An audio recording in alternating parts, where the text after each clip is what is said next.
राधे राधे।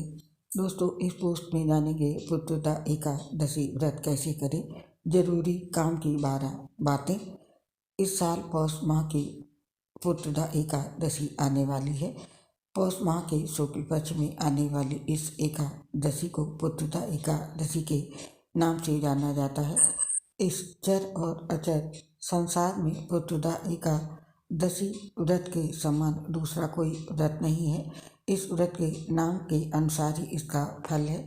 जिन व्यक्तियों को संतान होने में बाधाएं आती हैं या जिन्हें पुत्र प्राप्ति की कामना है, उन्हें पुत्रदा एकादशी का व्रत अवश्य करना चाहिए। ये व्रत बहुत ही शुभ फलदायक होता है, इसीलिए संतान प्राप्ति के इच्छुक भक्तों को ये व्रत अवश्य रखना चाहिए, जिससे कि उन्हें मनोवांछित फल की प्राप्ति हो सके। पुत्रदा एकादशी व्रत कैसे करना चाहिए, आइए जानते हैं इससे जुड़ी ये 12 जरूरी काम की बातें। जो भक्त एकादशी का व्रत करता है उसे एक दिन पहले ही अर्थात 10वीं तिथि की रात्रि से ही व्रत के नियमों का पूर्ण रूप से पालन करना चाहिए। 10वीं के दिन शाम में सूर्यास्त के बाद भोजन ग्रहण नहीं करना चाहिए और रात्रि में भगवान विष्णु का ध्यान करते हुए सोना चाहिए। और दूसरी जरूरी बात है, सुबह सूर्योदय से पहले उठकर नित्य क्रिया से निवृत्त होकर स्नान करके शुद्ध व स्वच्छ धुले हुए वस्त्र धारण करके श्री हरि विष्णु का ध्यान करना चाहिए। और तीसरी जरूरी बात, अगर आपके पास गंगा जल है तो पानी में गंगा जल डालकर नहाना चाहिए। और तीसरी काम की बात है, इस पूजा के लिए श्री हरि विष्णु की फोटो के सामने दीप जलाकर व्रत का संकल्प लेने के बाद कलश की स्थापना करनी चाहिए। और चौथी जरूरी बात, कलश स्थापना कर लें, फिर कलश को लाल वस्त्र से बांधकर उसकी पूजा करें।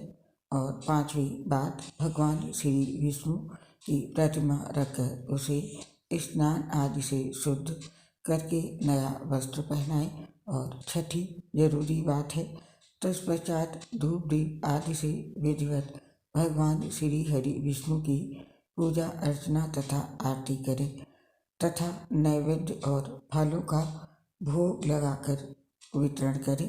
और अगली जरूरी बात है, श्री हरि विष्णु को अपने सामर्थ्य के अनुसार फल फूल नारियल पान सुपारी लौंग बेर आंवला आदि अर्पित किए जाते हैं। और एकादशी की रात में भगवान का भजन कीर्तन करना चाहिए। फिर और अगली काम की बात है, पूरे दिन निराहार रहकर संध्या समय में कथा आदि सुनने के पश्चात फलाहार किया जाता है। और सबसे अहम और जरूरी बात है, दूसरे दिन ब्राह्मणों को भोजन तथा दान दक्षिणा अवश्य देनी चाहिए। उसके बाद खाना खाना चाहिए और इस दिन दीपदान करने का बहुत महत्व है। इस व्रत के पुण्य से मनुष्य तपस्वी विद्वान पुत्रवान और लक्ष्मीवान होता है। दोस्तों, ये थे वो जरूरी काम की बातें जिनको करके आप पुत्रदा एकादशी व्रत सही तरीके से कर पाएंगे। उम्मीद है ये जानकारी आपके काम आएगी और इस तरह से जब आप अपना व्रत करेंगे तो आपको व्रत का पूर्ण फल मिलेगा। और अब हमें इस पोस्ट से आज्ञा दीजिए, स्वीकार कीजिए मेरा प्यार से नमस्कार। दोस्तों, आपसे अपनी एक प्रॉब्लम शेयर कर रहे हैं। हम लीवर सोसिस सहित कई गंभीर बीमारियों से पीड़ित हैं, जिसकी वजह से पोस्ट बनाते समय बहुत दिक्कत होती है। सांस फूलने की वजह से आवाज़ सही नहीं आ पाती है। इसके लिए हमें क्षमा कर दें और अपना सहयोग हमारे साथ बनाए रखें। उम्मीद है आप अपना साथ और सहयोग हमें अवश्य देंगे।